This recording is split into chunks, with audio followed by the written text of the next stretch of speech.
ఒక కథ మీరు రచయితగా మారడానికి బ్యాక్గ్రౌండ్ ఇచ్చిన కథ చెప్పారు. అదే సార్. ఓకే, బాగుంది. అయితే రచయితగా మారిన గంగాధర వడ్లమన్నటి గారు రచయితగా మారడానికి ముందు కథలు ఏమైనా చదివి అలవాటు ఏమైనా మీకు ఉన్నదా?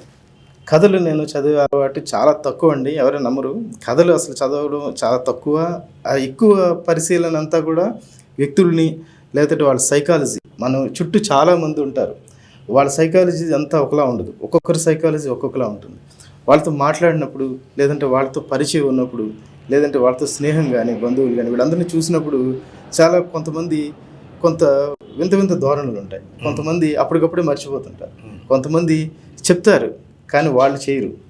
అలాగే ఇలాంటి స్వభావాలు చాలా ఉంటాయి. అలాగే సమాజంలో జరిగే సంఘటనలు, ఆ మనుషులు, వీళ్ళందరినీ చూసిన తర్వాత వాటి నుంచే నేను కథా వస్తువుల్ని ఎంచుకోవడం జరిగింది. కథలు చదవడం అరుదుగా జరిగేది. నేను ఎక్కువ చార్లీ చాప్లిన్ కానీ, రాబిన్ అట్కిన్సన్ కానీ ఇలాంటి షోస్ ఎక్కువ చూసేవాడిని. చూసినప్పుడు వీళ్ళు హాస్యంలోనే ఇంత మెసేజ్ మనకి ఇస్తున్నారు. చార్లీ చాప్లిన్ సినిమాలు అయితే కొన్ని మన మనసు హత్తుకుపోతాయి. అలాగే దాంట్లో మెసేజ్ కూడా అంత హాస్యంలోనూ మనకి కళ్ళు చెమర్చే ఇవి కూడా ఉంటాయి.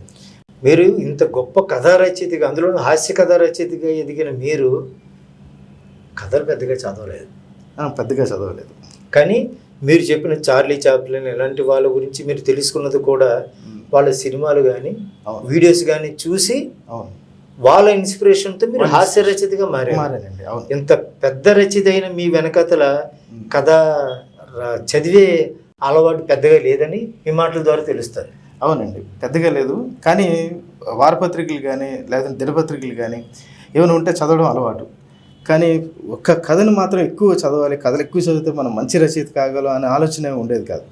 ఆలోచన లేకుండానే కథా రచయితగా మారానండి. అనుకోకుండా కథల మీద ఆసక్తి కలగడం, రాయడం, రాసిన కథను ఇంకా మెరుగ్గా ఎలా రాయాలని తెలుసుకోవడం, దాంతో కథను ఇంకా రిఫైన్ చేస్తూ సాఫ్ట్ కాపీలు ఎక్కువ రాసుకోవడం, రాసిన కథను చదువుకోవడం, అది మంచి కథ ఎలా అవుతుంది అనేది తెలుసుకోవడం, అలా ఈ జర్నీ స్టార్ట్ అయింది.